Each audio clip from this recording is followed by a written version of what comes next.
This episode is sponsored by Shutterstock.com. With over 20 million high-quality stock photos, illustrations, vectors, and video clips, Shutterstock helps you take your creative projects to the next level. For 30% off, head on over to Shutterstock.com and use offer code Gamebreaker7. This episode is also brought to you by Audible. For a free 30-day trial and to receive a free audiobook, just head on over to audible.com/Gamebreaker.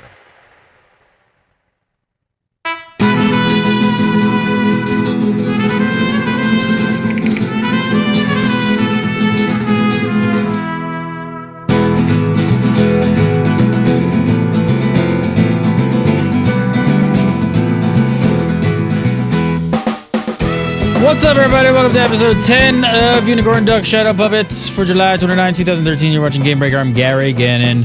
Coming up on today's show, Jeremy Gaffney spoke to the fan sites in Paris this week.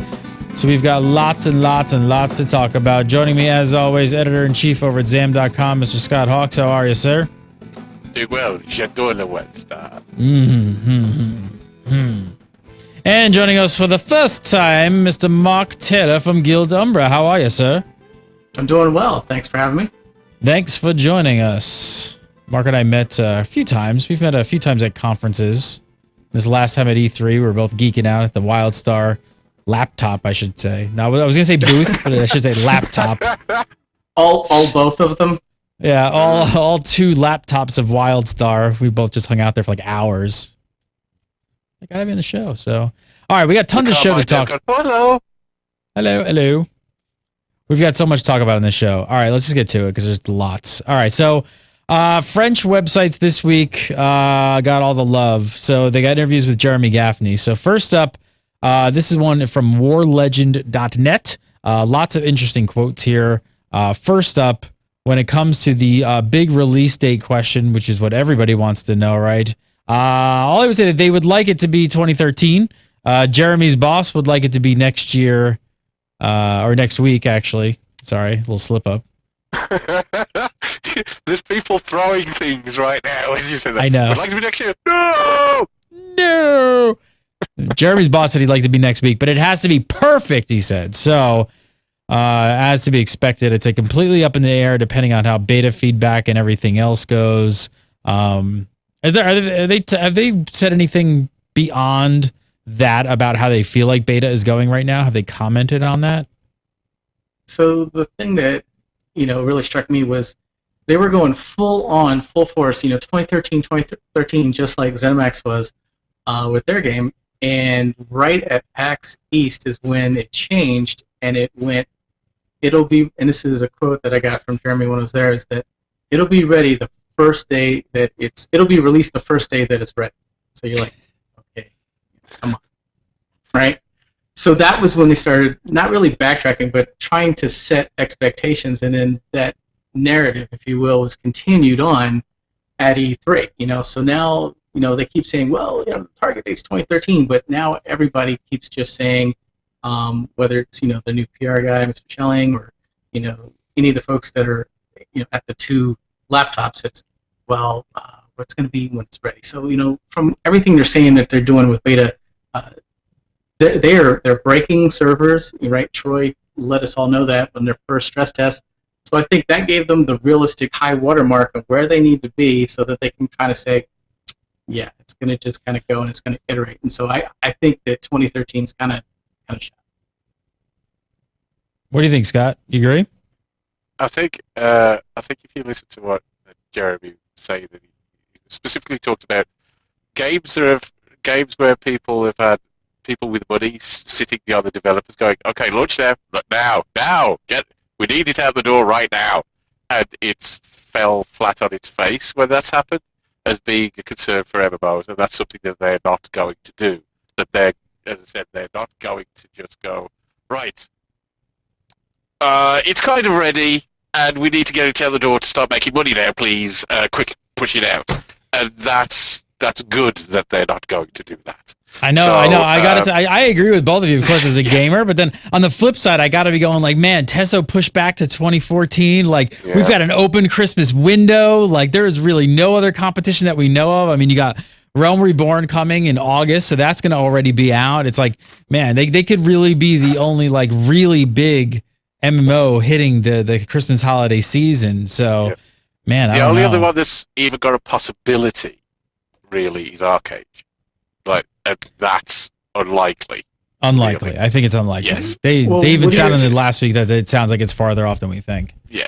What are your thoughts then in that same kind of timeline as Final Fantasy 14? Because they're talking about going into open beta next week or two, and then you get to keep your character for Oh, launch. Final Fantasy's got a release date. Yeah, It's August 29th. August 29th, is it? Oh, I thought Yeah. it was farther than that. So okay. I thought it was- No. They've got a release date. They're already set in stone. You can pre-order right now, and this may or may not be. Well, I guess just maybe coming. Can you really see that?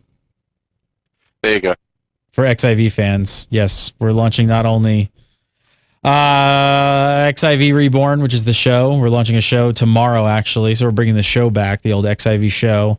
But we're also launching an entire website just on Final Fantasy. So xivnation.com will be launched in the near future. Stay tuned. All right, so enough XIV talk. People are like, I came here for WildStar. You guys talking about the XIV, that clicky game, the boring What's wrong combat. with It you? ain't The hell is this? It doesn't have action combat. I'm here for we didn't WildStar. come here for cooldowns. No, not those. All right. So Jeremy mentioned releases in Korea, China, and eventually Russia. He also mentioned later that grinding is critical in Korean culture. What's your take on that statement? Do you guys think that means that they would actually do some serious, like, sort of, we could flip it and say Easternization for Korea, at least, not just the localization of, language translation, but actually putting in a lot more sort of grinding? Well, if they've identified a core aspect of gameplay that is something that links up to that audience, you would think that they would have plans to kind of have content that audience would respond to. So if it's identified, and let's face it, it's true that grinding is a part of most Korean MMOs, and that they want WildStar to be successful in that arena, that perhaps they'll have to introduce some grindiness if it feels that there isn't enough there already. He also it's mentioned. interesting. I'm sorry, go ahead. No, go. Well, it's interesting you say this because during E3 they had a press event, in which case they brought in like 30 different South Korean game journalists specifically for a Korean presentation, and so me and like 5 other different groups were there. I was there with Game Skinny, and they kicked us out while they had their closed door meeting, and then they let us in, and then they had the English/Korean presentation, and it was during that event that he actually said, Jeremy, that they've done the tests that the people in China, the people in Korea, the people in Europe, and which is basically similar to the U.S. demographic, want or like or dislike different things, obviously relative to the whole grindiness. So, in terms of localization, they will probably have different content relative to a build that goes on a server that's localized that would be different, that would have either 10 times the amount of, rats to kill, or, give them 100 more hit points or something, but something to perpetuate or give it a little bit more grindiness. And so it's from all this feedback. I mean, they're doing the whole Bartle test to kind of come up with the game. They're doing every single thing they can from the scientific method, as well as getting buy-in from their management to take the time to get the money to create it. Like, they figured out that certain people from certain areas, they don't like certain classes just the way they look. They don't like the Koreans. They don't like the Granite. Right? They don't like. They're too evil. They don't like the evil. They don't like the dark, menacing factors. Yeah. No, there's a lot of stuff that a lot of gamers don't think about, right? Because so he also mentioned that since they're planning on launching in China, this is actually really good. Hopefully this carries over. Is that they're going to have really low minimal specs. So that's cool. Hopefully that carries over for us as well. But this is crazy. So I didn't even really thought about this, but the game's going to launch in English, French, German. And think about, because we always talk about the personality of WildStar and how it's such a pivotal, like the comedy and the tone of WildStar is what makes WildStar, and I think it's a big part of why everybody's excited about, and the combat and all the other things. But the personality of it is really a big draw for a lot of people. That translation to these other languages is going to be incredibly difficult, because I mean, comedy is just completely different in other regions. I mean, funny to you and me, not funny to somebody else, could possibly offend somebody else. So to that point, like when we were in that room with all those Koreans, like their faces were like this. They weren't laughing at any of the tough speaks. They're like, you know, I mean, it was just complete. I don't know whether it was a language barrier, but I mean, it was definitely a different response than what, you know, you and I have gotten. I wonder, like, how do you think they'll tackle this, Scott? I mean, do you think that they'll like really rewrite the jokes like to fit the culture, or? Well, it's down to how far. I mean, localization is something that it sometimes boggles my mind how difficult it seems to be, and it's a huge task. Like the amount of lines that you're going to get in an MMO, it's massive. Like, you know, you're talking like a million, like, you know, like a million lines or something of just text that you have to translate. So that's not small amount of hours being spent on that. Then with a game where, and let's face it, we've seen it done badly in, you know, Age of Wuxu's got a lot of cool things about it, but my God, like some of the text in it, you're like, surely, like, isn't that wildly obvious that needs changing? But when you get then going into not just straight translation, but nuance and making it culturally relevant, and trying to like reference jokes, which there are in WildStar. There's quite a few like popular cultural reference jokes that might mean absolutely nothing in like in a different society. Like the still jokes, even I've been living here for 7 years, and the still jokes that I just don't get when some people like reference like some sitcoms and things like that. I just don't get it because I never watch them. So it's really tough. So they basically you just got to get a really crack team who is going to be willing. They've got to be willing to make some pretty serious adjustments to make it connected that way, if that's what they're going to focus on. Or it might be that they just go down to just gameplay is the main thing that they're going to go for. That's what I'm wondering. I mean, that's what happens a lot of times when it game comes over from the east to the west. Is, you know, they do the translation, but a lot of times it's lost in translation to some extent, right? Something else we sort of knew: skills between the PvE and PvP are mostly going to stay the same. Hello, somebody's not home. Taunting and crowd control are going to be the biggest differences.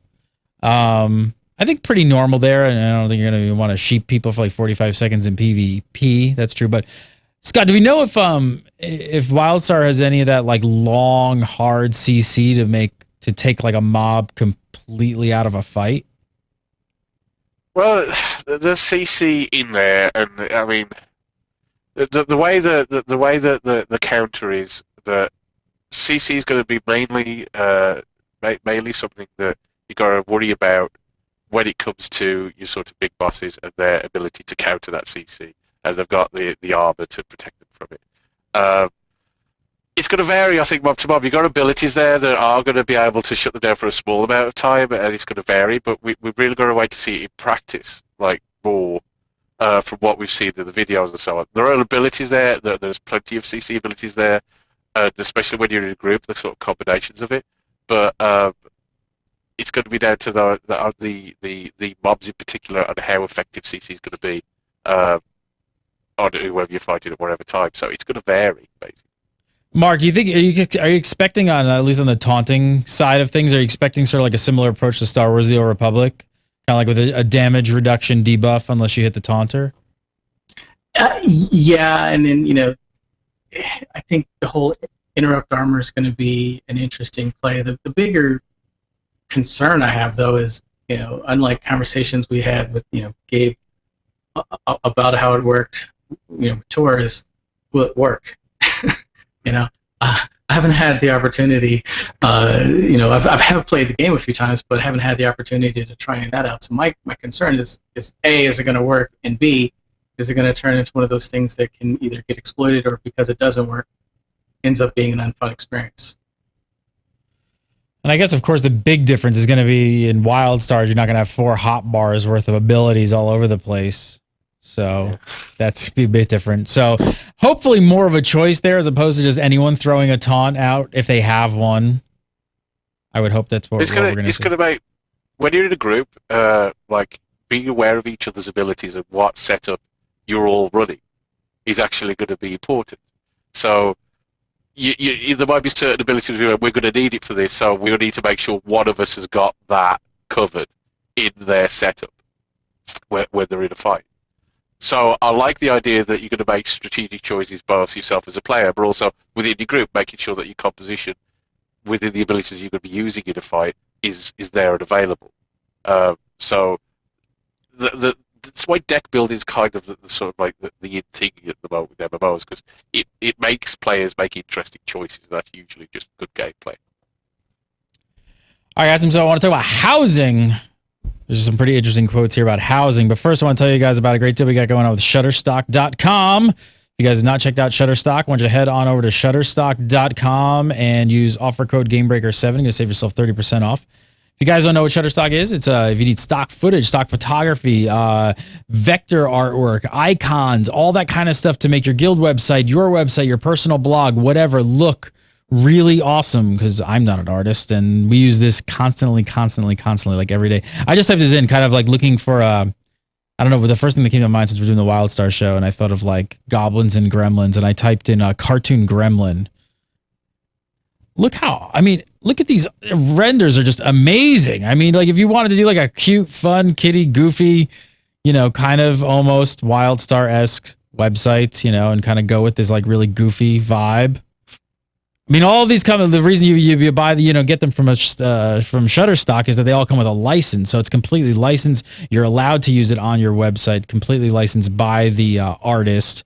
That's hilarious. You could like put that above like a nav or something, and he's like hanging over the navigation bar on your website. That would look awesome. Let me try Goblin. I want to try Goblin. Goblin. Yar.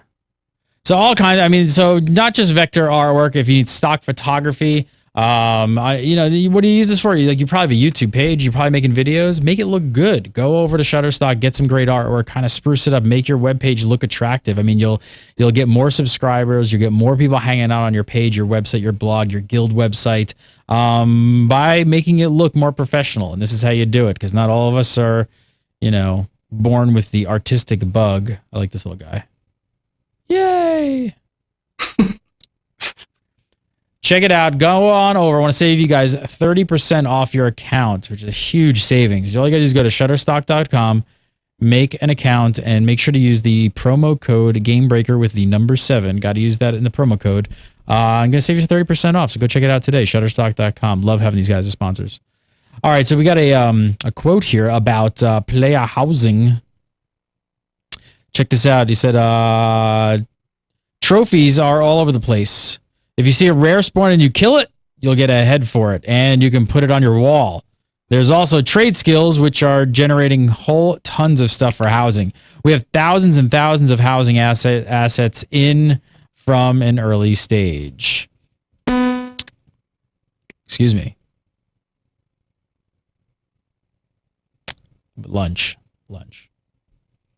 I don't know. Do you guys think that they will really be able to like document their journey like through the game, through trophies and important events like this? Is that how you guys are seeing this? Like you're going to be able to sort of like go over into your house and kind of see the Mark Taylor story unfold in his house? The epic Mark Taylor story. From everything we've seen relative to the plugs and sockets. I mean, I don't see why not. The thing is, especially, I guess the closest thing to it relative to looking at how it's set up, kind of like the Maya feel or Second Life, if you've ever done anything like that. It's kind of like old SWG. That's the only thing I've seen that's giving me that level of granularity to put different things up relatively close, as opposed to just a bulk stock item. That truly gives you the ability to customize the wall. So I don't see why not. The thing is what's the level of detail you will get in terms of each head, right? Right, like you want to put a little note underneath each one of your trophies with a little Exactly. a little date of when you took down the boss. I'm kind of still wondering about the whole housing thing. Like I still feel like there's like a larger reveal that we don't know about. It seems like they're putting so much effort into housing, and MMO companies have really kind of pushed the housing thing off to the side, and they're like, it's very expensive and we don't get a lot out of it, and players say they want it but they don't really want it, and we just don't do it. And WildStar are going the completely different route, and they're just like, no, it's going to be quite important. But I gotta almost wonder if it's going to be even more important than we're sort of being told about just yet. I think that it is. I mean, it's going to be a source of buffs, right? I mean, that's huge because I don't know any classes right now. I've played a number of them that actually give each other buffs. I mean, that was one kind of cool thing, about another game that we all know where everyone had their own buff relative to their class. I don't see that here. Maybe it's just something I haven't unlocked. With one of the playthroughs I've had an opportunity for. With your house, you can get a buff. You can get a raid buff. You can get this kind of buff. So, yeah, I mean, I think it's going to be important. It's also going to be important from a social dynamic to make people come to your house at a certain time so that they can all get buff X. And I'm extrapolating here. Maybe they got to hop to different people and members of the raid team's houses that have different buffs, so that now they have all the DPS buff, the endurance. Would that be buff, fun though? I don't know if that would be fun. Like I don't know. Why would you want to just like? I think I feel like I feel like something more is definitely going to happen at your house with groups of people and things like that. I feel like there's going to be. I feel like there's going to be a draw to your house to bring the group to kind of. Well, there is. They've already talked about the plugs where you're going to be able to have access content from your plot. Mm-hmm. So there's going to be things to do other than the house itself and the fact that it's like a cool cosmetic thing. But think of it as just at that level as a cool cosmetic thing. People spend forever in MMOs collecting cosmetic pets. And, just ridiculous. I mean, something we've talked about on Tweebo and other things before is I don't get why it's not this like incredibly mined like area of, because it's something that the player has for themselves that they can individualize greatly. And well, don't you think see people spending hours doing that? And then if you add things like yes, I'll agree to a point, but I think it's got and I don't know, and this doesn't seem to be happening in WildStar. Is I think that the ante has now definitely been upped, and I think Rift really did it with Dimensions. Yeah. And Minecraft in general kind of showed us that, like, playing with Legos and building things can be really fun. So Rift took that into the Dimensions level. I agree with you. I just think I kind of wish we were seeing something like that in WildStar, where like you could literally terraform and reform the shape of everything, because then I agree with you. People will spend hours and hours and hours. Not that I don't think people will do this and hang trophies and stuff like that, but if that's all it really is, and we know you've got like mining nodes, you've got the plugs, but I still wonder if there's something else. I don't know. I feel like there's still something they're not telling us about housing. It's my gut. So I guess the only thing I could offer to that is, how most games say, well, housing's not going to be there at launch, but we have plans for it to come out, and it never comes out. To your point, maybe their version of that is, well, here goes your house, and you can do dress up Barbie with the house. But what you're saying is, the future of it, it's like a little mini Minecraft mini game, or something like that. To some degree, it's they got to have bounds, right? The thing is, if you make it that sort of pliable, that adaptable, what it means is then for like how valuable is like a shop to buy stuff for your house. You know what I mean? Which is, I imagine one of their sinks for the game is going to be buying stuff for your house. If you could just make everything and like to that degree, does that minimize how successful that kind of store would be? So I think there's choices to be made. How far do you go with it? How can you just make stuff like yourself, and how much is it pre-packaged things that you could select from and spend all your time from? and also you can go out into the world and find stuff.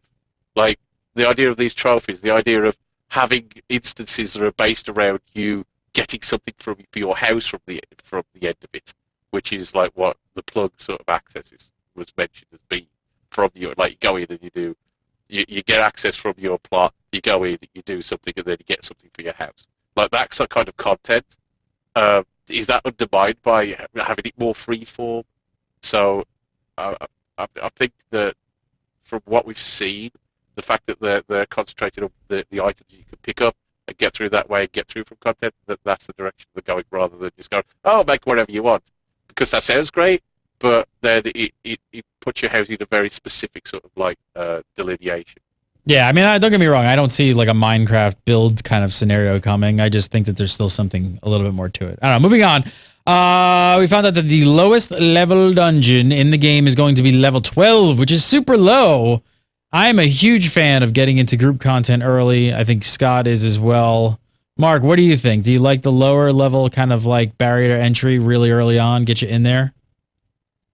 I love it for a number of reasons. I play MMOs because I want to play with other people. You know, I kind of get bored by myself. I mean, even though they say 70% of MMO players play alone, I would say maybe that's true with people who are, you know, retreading, playing with like alts or whatever. But you know, that initial time through, you're wanting to play through, and especially if you're in a guild, you play these games and you stay in these games because they're your friends. So, you know, I'm going to be moving on to WildStar when it comes out with people I've been playing MMOs with for 7 and 8 years that I've never even met. But, you know, they're my internet buddies. And so the ability to do that at such a low level, that's awesome, because now you're getting the opportunity to really see, you know, what it is that having the different classes hopefully can do in that group scenario. And that's what is analogous to like an in-game raid, you know, for lack of a better, you know, scenario. I mean, that is like a little raid at that level, and that's cool. Are you guys expecting these to be like, you know, Carbine have been kind of open with saying like, you know, the game's going to be hard. It's a little bit more of a hardcore player. Do you think level 12 the raid content is going to be pretty damn difficult? Or you think they're going to go easy? Or you think they're just going to like just totally lay it on and get you used to it? I mean, I think that's the main thing, is getting you used to it. It's tuning it. When you go in, is it going to be, if you're going to be learning those things, are they going to make it so incredibly like unforgiving that instead of being a learning process, it becomes a barrier to entry? I think having that sort of content at lower levels is important for getting people to learn how to work in groups together. And so what should be the initial difficulty is that learning process of learning how to do things effectively. So things should punish you for not doing it correctly, but it should at least give you the chance to learn at that level. So it's about having a learning curve rather than starting off with a cliff. But it should be challenging. It shouldn't be just a face war, you know, a face roll. So make it challenging, but make it so that there's enough there for you to learn how to do. You could even have perhaps the dungeon itself ramps up in difficulty from when you step through the door to the end. So, you know, it's about tuning it to make sure that it's challenging enough, but it's enough to get you to learn how to play together and use your abilities properly. Do we know anything about this? Jeremy mentioned really briefly, and I'll quote, adventures. He really mentioned it just briefly as something they hadn't talked about yet. Do we know anything at all about what adventures are? I don't. I mean, I don't know if he's talking about like sort of single player instances, perhaps. We don't know. I mean, he just mentioned like the term adventures really briefly, as in the context, I think, as something that they hadn't talked about yet. So I just don't know what that is. Like, we couldn't really find any other information on it. I don't know. We'll have to keep up. Maybe it's either just a misinterpretation of something, or there's still something that they haven't really kind of told us about. I mean, they've talked about like that would just be my shot in the dark. Is the idea he's talked about for the solo player? You know, we talked about group play being taken care of and social play being taken care of in WildStar, which is one of the things I like the most about the game. But it's also said that the solo player really isn't taken care of in other MMOs either. When you get to max level, particularly, it's kind of, do you like dailies? Oh, you don't. Oh well. well. Try raiding. There you go. So like they talked about having content for single player. The idea of having like instances, like for adventures, maybe that could be it. I don't know. Here's a quote. He talked a little bit about patching. I'm sure you guys are interested. He said, "We want to make sure that we are patching minimally, monthly. We'd love to wrap that up to about a 2-week basis. In China right now, it's this big fest of how fast the company is going to be. You see League of Legends right now, their success is based on large part on this new stuff to do every 3 weeks. Guild Wars 2 is pushing that forward. The rumor has it that Blizzard's going to be pushing that too. It's where the market is moving. And Blizzard fans start praying that rumor is true then. Yes, they do. So minimally, monthly, but they'd love to actually get this up to 2 weeks. Really can't complain about that. It does really seem like the trend is just getting like incredibly short, which is just insane. They probably need to get the game out the door before it really should commit to anything like this, I would think. Guild Wars 2 only committed in the last few months. They've kind of been out for quite a while. Have we ever heard of Carbine comment like sort of on this sort of I guess the living story sort of approach that ArenaNet loves so much? Yeah, they're able, like, one of the things that Jeremy talked about is that they're basically using beta to one of the things they're going to be doing is, as well as making the game work in all the ways they want it to, is preparing the team to be fixing things and moving things along at the pace that they want to do after launch. They took, because of the NC Soft Connection party, of course, but they took a team to ArenaNet to talk about what they learned from Guild Wars 2. And what Jeremy said is that they're going to aim at like around 3-4 weeks. 4 weeks being, 4 weeks is what we want. But if we can get to 2 weeks, great. But they're aiming at around like a 4-week cadence. So that's not something like, well, we'll see maybe. That's what they want to do. They want to have that kind of regularity to their patching, their updates, and so on. So yeah, they're going for it. This isn't the case of, well, we'll see if we can do it. They want to get their teams ready and used to it before launch, which makes sense. It's no good making the game launch and going, okay, everybody, let's see if we can now try and get our content out every 3 or 4 weeks. You have to be in that cycle. That's why it's taken a while for ArenaNet to get there. That takes a huge amount of restructuring. So they're trying to get those structures in place now. Check out this here. It's a little bit more on patching so frequently. He said, it is a huge amount of coordination to do that. Not every developer can be able to do it. We may be able to do it because we're awesome. In the market, many people are going to move over to that model. Long answer to, quote, are you going to have an expansion a year, close quote. Usually you say it's going to be in a year, and now it's 18 months. We'll see. Are we really talking about expansions already? Seriously? Really? Have we run out of content already, Mark? Are you done? Are you bored? Yeah, exactly. I don't know. I mean, from talking with developers about how these things are kind of let, and if I was to take that as gospel, you can say that right now the game is basically done, and all they're trying to do is perfect it through the beta. And they've maybe got another 6 months of content that they have completed as well, but they're just not going to release that. And then that's the part that through the beta and the high watermark they're going to release up to this much out.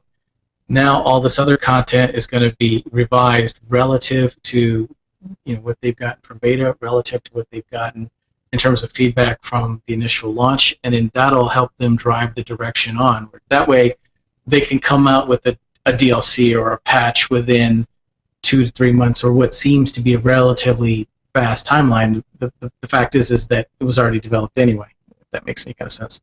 So now, at this point in time, at July of 2013, they're probably working on content that would come out, and let's assume it comes out this year. They're probably working on content that would come out in 2014. So that road is already done. So they probably have like 2 teams, because that's how another game that we all know that was sci-fi based did it, right? They had hired writers and stuff from Australia that were writing what we just now got released, 3 months ago with a big patch and another sci-fi MMO. But that was stuff that was being worked on 6 months prior to that game ever being released. So that's kind of cryptic because I'm not trying to talk about it this other game, but that's kind of how they do it. They release this much, they only deliver this much, and in this this other half or third of the game of the content, they're iterating on whether it be agile development cycle, because when you're talking like 2-3 weeks, I'm thinking agile development sprints. The bigger thing is going to be, how do they decide what is the important information, what is the important stuff to add per cycle? You see what I'm saying? That's going to be the bigger question. It's not that you have to fix stability and bugs. That's a given. It's going to be, what do you define relative to every 3 weeks, every 4 weeks, that's the new content that you want to add, right? All right, so mind blown. All right, moving on a little bit. There are 24 zones in the game, so obviously those will differ in size. How big are the starting zones that we've seen in public play? Anybody got any sort of comparisons on what we've seen in other games? I mean, they look. How can I put it? They look just right. The Goldilocks effect, I guess. They look like there's plenty there to explore.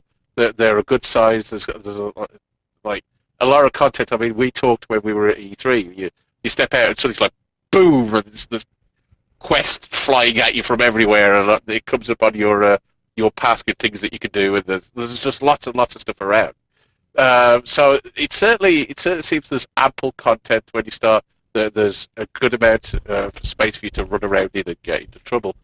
But I wouldn't say they're like, they're there for size alone, which is what used to be basically how big can we make a zone and then throw things in it, and you end up with a lot of sort of like sparse areas. So it just looks like there's plenty of content, there's plenty of room for you to breathe within there, but it's about what you'd expect.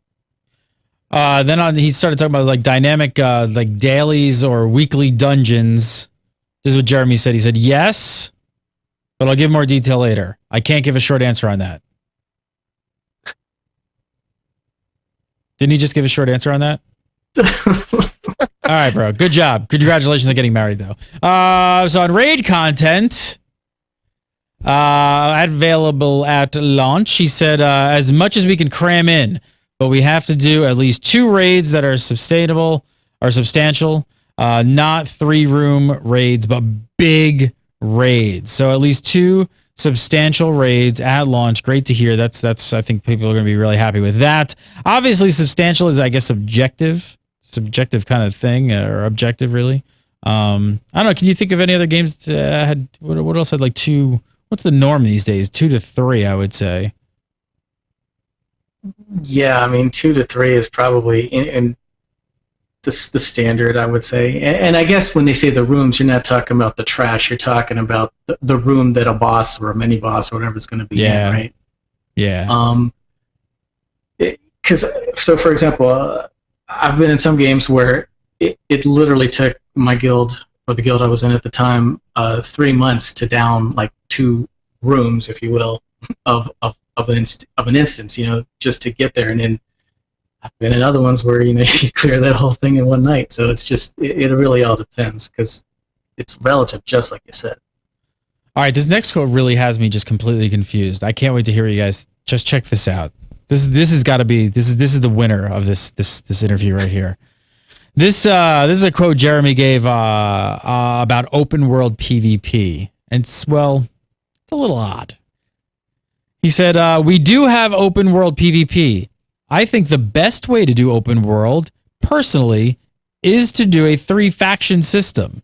We're doing a 2-faction system, and so I think it's very tough to make sure your faction imbalances are fixed." Very true. Yes, I completely agree with him, but Isn't it kind of weird that a game developer basically just came out and said, "Hey, yeah, this is the best way to do it. We're doing it. We're not going to do it like that, though. So we're not doing it the best way. We're just going to do it our way." Yeah, so I mean, I think he just, was trying to justify the position on how hard it will be and the troubles that they're going through to try to make balance, right? Because there is Exiles and Dominion. That's it, unless some other faction pops out, and maybe that's this great epic secret.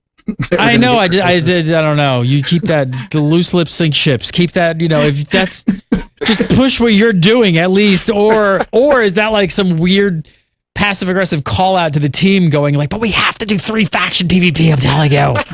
Well, how well have they been at keeping secrets up to this point? Not very good. Not very good.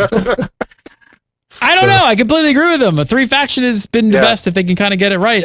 That's totally odd that he's saying, here's the best system and it's not our system. So we won't really, because that basically boils down to the soundbite of we don't have good open world PvP. Let's be honest. That's what it says. Yes, it does. But most games, though, are going to be imbalanced at some phase. Because there's always going to be something like this, the cool factor. In another game that we all know and love that came out a couple years ago, 70% were on, the bad side. God, you were not letting it down. Somebody's been hurt. Mark has a broken heart. He's a burned man. He's just like, oh, that game hurt me so bad. Do you want to come on? You want to come on the Republic? Because we do that in like an hour and a half right after this show. You could come on there and just bitch all you want. I usually just rage. I leave. I walk off the show. It's hilarious. It's like therapy for me. You might need it. You might have to jump on that show and just get it out. Hold on. I need a drink. Hold on. Oh, he's drinking. You need to get the eval. It helps to talk about it. Release those demons, brother. You just say that the PvP is going to have a very good role playing element to it because the Exiles are used to be the underdogs anyway. So they're just that's what they do. So when you got more Dominion on a server, it's just going to make the Exiles feel more at home with their characters. That's what it is. Yeah, I don't know why you come out and say, yeah, 3 factions better. We're not doing that. I think it's one of those like foot and mouth things. Like you said it, you walked away, and you're like, damn, why did I say that? What? I really said that? Wusses. That's for wusses. We're up for a challenge, okay? Yeah, that's what it is. Spin it. Take the easy road. Yeah. They should just spin it. There you go. All right, thanks again. 3 faction, it all works. Forget that. We go. Forget that's easy mode. We're going unbalanced hard mode, and you're gonna hate it. Yeah. Do it.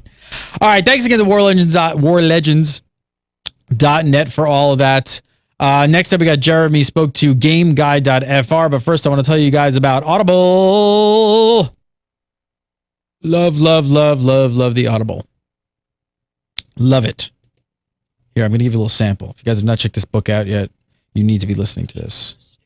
Will Wheaton. Including a controlling share of stock in my company, Gregarious Simulation Systems, is to be placed in escrow until such time as a single condition I have set forth in my will is met. Oh.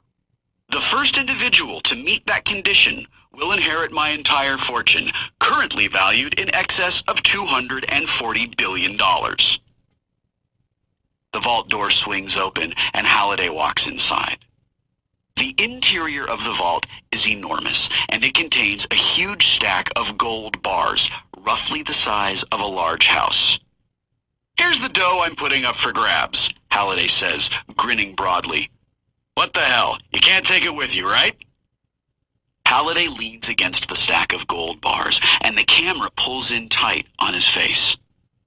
Now, I'm sure you're wondering, what do you have to do to get your hands on all this moolah? Well, check it out. That is Ready Player One by Ernest Cline, already be calling a sci-fi classic. It is narrated by Will Wheaton. Little nerd cred there for you on the Audible. And you could be downloading this book tonight on your Audible account for free. Yes, that's right, for free. All you got to do is go over and use the web address audible.com/Gamebreaker. Use that URL, sign up, and you're going to get a free 30-day trial, as well as 1 free book. So you just download the app, you put it on your iOS device, your iPhone, your iPad, or your Android, whatever you got. They got apps for both. And you get to download one free audiobook and listen to it. And I highly, highly, highly recommend this one. It is a great book. If you guys are watching it live, I wish you were. The chat room blew up when they heard it because like everyone is just unanimously saying that is an amazing book. And look, it's got 4.7 stars out of 5, and it's got 6,755 ratings. That's incredible. I think it's a pretty good book. I think the judges are in. It's a pretty good book. Definitely go check it out.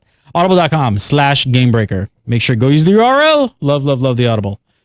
All right, so Jeremy got to speak to GameGuide.fr. Now, keep in mind, for this interview here, we relied on this flawless piece of technology that is Google Translate. I know, it's amazing.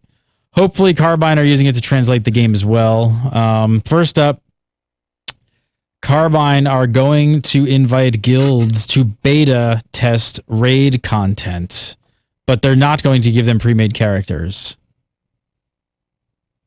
Mark Taylor, is Guild Umbra in beta testing? Can you confirm or deny? I really wish I could say that we were, or I could give you the whole wink wink, like, one day, but no, we are not in. Although, like, the next day after they had done that Twitter announcement about 3 months ago now, saying that we're looking for folks to do that, I had given them two 40-man pre-mates ready to go. So I look forward to looking you in the eye and giving you the wink wink on, yeah, we got to talk about something. So no, not yet. What do you think? I think that people are going to take the whole thing with not having pre-made characters, though. I mean, the idea there is to make sure people that know their classes, but I'm wondering if it would put some people off as far as like wanting to test stuff, because at least when it gets to like PTS style stuff, players usually want max level characters to port over to play that kind of stuff. So, kind of interesting take that they don't want to give you those tunes. So one thing I can tell you though is that there are guilds that have been selected in. So I mean, I don't know for a fact, but I would assume it would be the usual suspects like with Death and Taxes or Syndicate. I'm pretty sure that they're in, but I do know for a fact because they told me that there are guilds that are in that have been selected that are doing specific testing. The point of that, if they're not going to give you pre-mates, then they got to give you some backup time to get everybody leveled to max level, which I believe is 50, right? So who knows how long that takes? Because I mean, I remember playing a level 6 character at E3, getting my butt kicked. I mean, you can play the game; it's not impossible, but you have to pay attention. You can't just be sipping a soda and eating pizza and charge it. You got to pay attention. How does that actually work? So I mean, because like so you're not in obviously, but Guild Umbra like you do a lot of testing for other games and things like that as well. So there's a lot of like raid testing and guild testing. So I mean, if you have to rely on 20 or 40 people in your guild to level up in a beta, while I would assume probably raiding in another game, that seems like a huge time commitment. I mean, how do you guys balance it, or do you just commit? What we do is we have. I have like three types of members, right? You have the people who just burn content. They're going to get to level 50 tomorrow. So those are my content burners, and those are usually the people that I would put into something like that, or talk to them to see if they have the time that they can allocate. I've got other folks that are more like me who will just make a commitment to do that, and then see if they can meet the commitments. And then we've got casuals. So luckily we've got enough numbers that we could just kind of burn through that, and if it looks like it's going to affect a raid of a game that we're normally playing, we'll either push that to the weekend or put it to the side or something like that. I mean, if it's a game that we've got completely on farm, then we'll just put it on hold until we're done with the beta. Interesting. Next up, we talked a bit about warplots. So they asked him about the size of warplots. He said that it really hadn't been measured, which I thought was kind of interesting. That's bizarre to me that they wouldn't measure. But he thinks that a single war plot is comparable to about 10 housing plots. And from what we've seen, housing plots look quite big. They don't look very small. So I don't know if you think about the housing plots that we've seen in the past. I don't know, there's a whole lot of land. I mean, keeping that in mind, I mean, war plots could be freaking massive. Yeah. Dude, if it's 10 times the size of your housing plot from what I've seen on videos and so on, the housing plot, I think if you haven't looked at those videos, if you think housing plot, you would think like enough space for like a house and then a little garden around it. And it's not. There's like your house is in the middle, and then you could fit like, I don't know, 20 houses on there. It feels like it's quite a big area. So if you multiply that by 10, a war plot, in war plot, you're gonna have plenty of room to move around on, and you're gonna need it. Let's face it. If you're gonna be able to build stuff on it, if you're gonna have the different paths be effective within there, you need to have room to make that kind of effective. So warplots look like they're going to be quite an extensive area for you to really get stuck into with your combat, and that's great because you don't want it to just be basically you two standing on the opposite side of a small field and just go like that at each other. So there's going to be room for you to get lost in, to have some strategy going on, and for different sort of architecture to actually matter. On PvP vehicles, he said we can expect large tanks, small jeeps, and mechanized walkers. Now check this out. I am not clear if this is just tied to those or mounts in general, but it sounds like if we have a vehicle and it gets damaged, we're going to have to repair it. Or if a horse is injured, we're going to have to treat it. And I don't know about you, but if my horse dies, I'm going to be really sad. Oh, poor Wilbur. We knew him well. I mean, but are you going to really have this? Are you going to have the time to really do that in the middle of a PvP session? I mean, quick, guard me while I sit there and work on this tank. Hold on, I'm almost done. I don't know if it's pivotal to the PvP maps in some way, shape, or form. Possibly. What if you need that tank to bang down some doors and you can't do it with humans or something? I don't know. Well, that's good. It sets up different scenarios. So you got to suddenly turn to like be ultra defensive in situations. I like the idea that like something like that could actually turn what you're doing in the encounter at any time. So it sounds like it could actually lead to some interesting play. It also makes the PvP more meaningful in the sense that it's not just Zerg. Like, I get as many guys as I can to smash into as many guys as you can until, one of those groups is dead, right?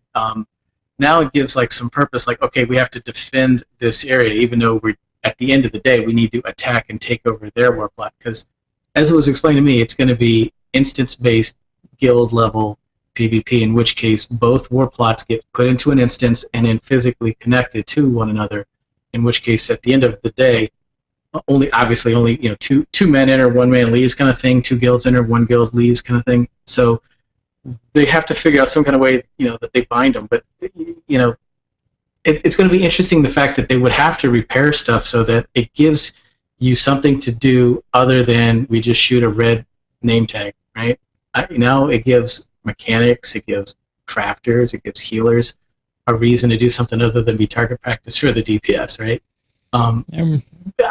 Additionally, it's going to be interesting to see the placement of raid bosses, because I don't know if you've stated this, but you can capture, I don't know how, but you can capture a raid boss and stick him on your war plot and now sick him on the enemy.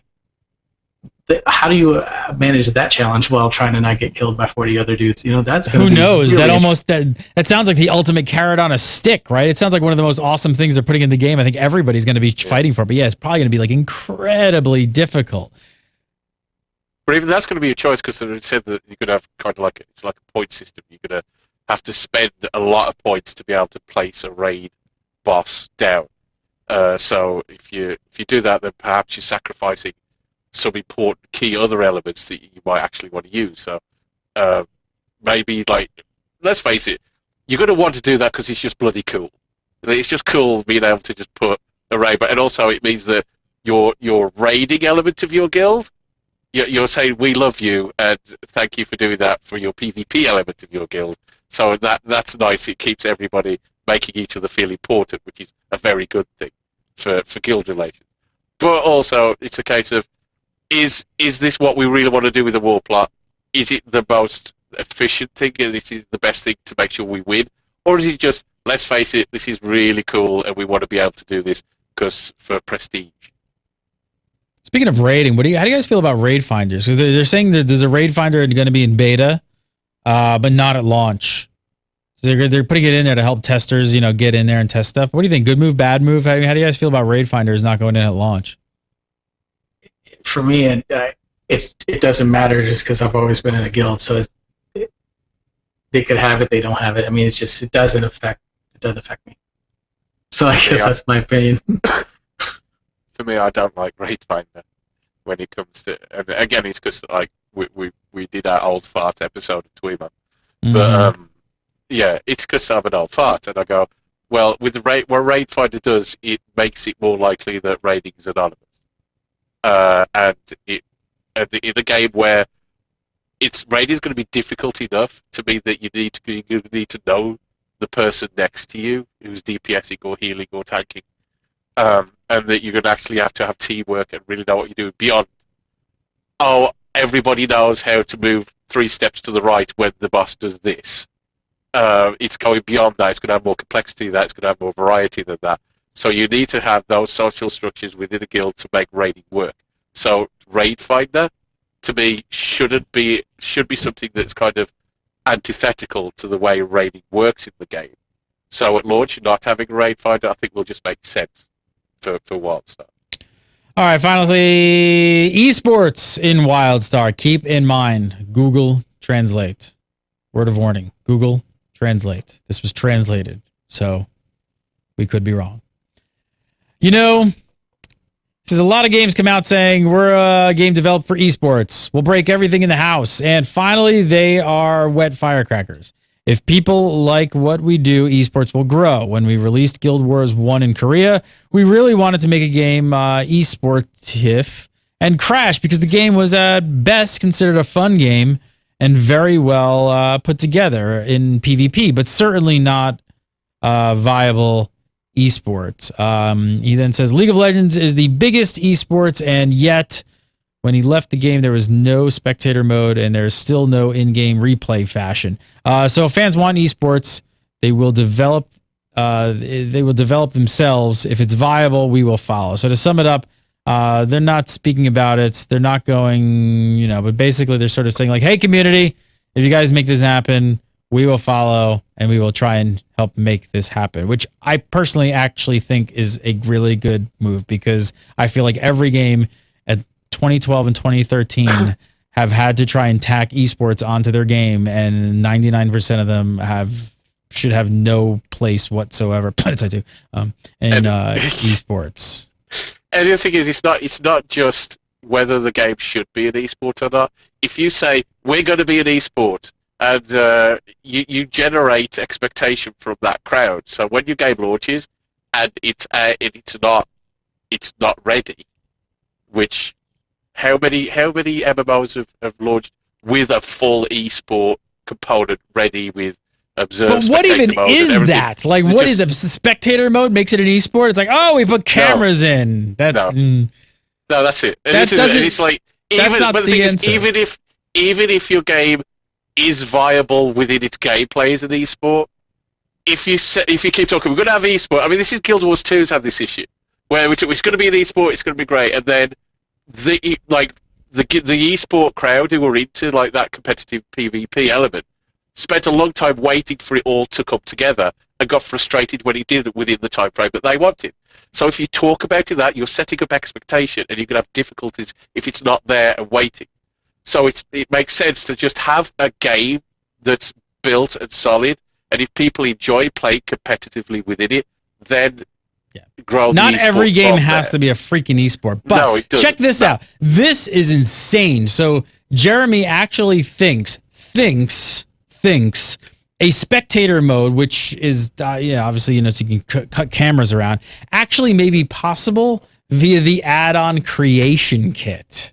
That's insane. He wasn't 100% sure that could actually happen, but if that's true, holy crap, their API that they're like releasing to everybody is going to be pretty damn cool. That would be insane.